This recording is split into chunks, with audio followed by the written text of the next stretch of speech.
जय जिनेन्द्र, जय श्री महाकाल। हम लघु पाराशरी के 5वें श्लोक में जाते हैं। हम लग्नाद्वय द्वितीयेषु परेषां साहचर्यत स्थानांतरानुगुणेन भवतः फलदायकः। लग्नाद्वय यानी लग्न से व्यय भाव, द्वितीयेषु यानी लग्न से द्वितीयेषु द्वितीय भाव का मालिक, परेषां साहचर्यत मतलब उसका स्वयं का अपना कोई गुण धर्म नहीं होता है। स्थानांतरानुगुणेन भवतः फलदायक, जब तक यदि कोई भी ग्रह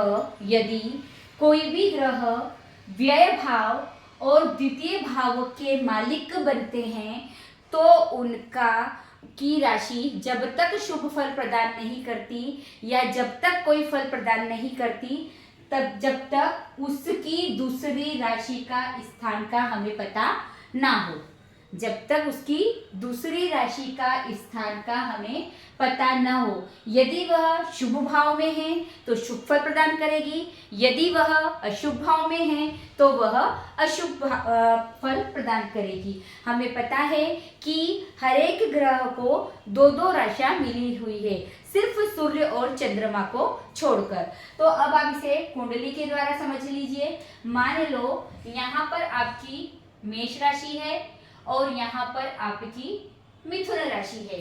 तो मिथुन राशि का मालिक जब तक शुभ फल प्रदान नहीं करेगा, मिथुन राशि का मालिक कौन है? बुध। उसकी दूसरी राशि कहाँ ना हो? त्रिकोण में ना हो। अगर त्रिकोण में होगी तो शुभ फल प्रदान करेगी, त्रिकोण के अलावा दूसरे भाव में होगी तो उसके अनुसार फल प्रदान करेगी। अब यहाँ का मालिक कहाँ आएगा? 4, 5, 6, 7 और 8 समझ लीजिए।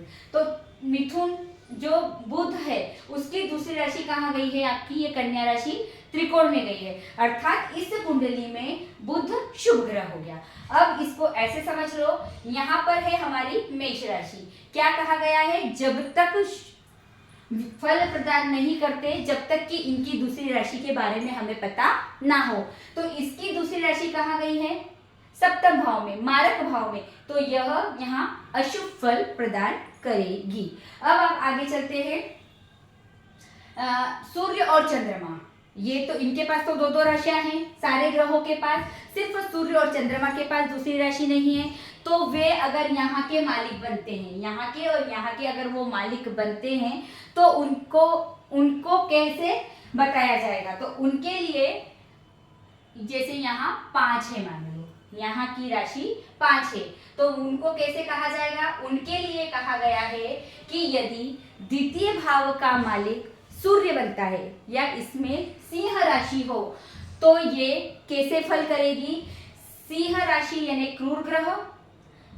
तो यह क्रूर ग्रह कहाँ बैठना चाहिए? यह अपने बैठने के अनुसार फल प्रदान करेगी। तो क्रूर ग्रह हुआ तो त्रिज्या में बैठे, यहाँ विराजित हो सूर्य या फिर यहाँ विराजित हो या फिर सूर्य यहाँ विराजित हो तो वह शुभ फल प्रदान, उसके अनुसार फल प्रदान करेगी। अगर मान लो यहाँ पर चंद्रमा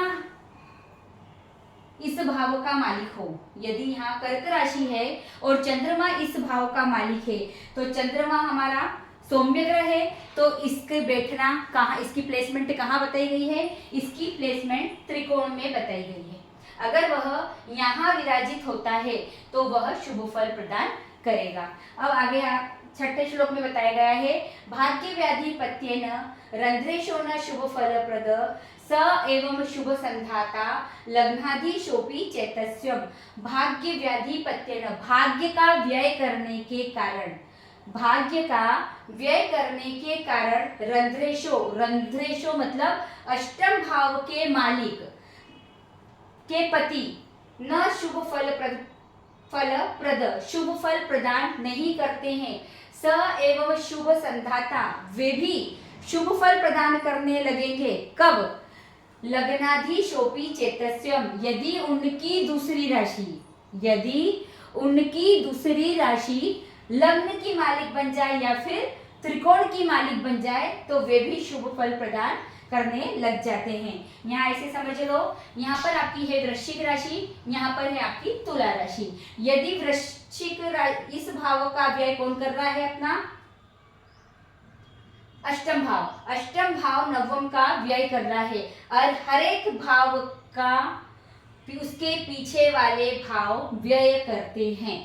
हर एक भाव के मालिक का व्यय उसके पीछे वाले भाव करते हैं।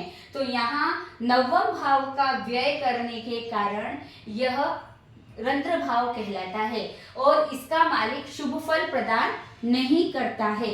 तो यह जब शुभ फल प्रदान करेगा जब इसकी दूसरी राशि त्रिकोण में हो।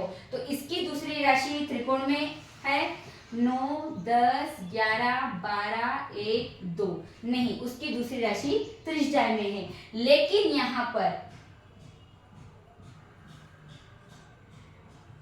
यदि कुंभ मालिक बना है नवम भाव का, तो अष्टम का कौन बनेगा?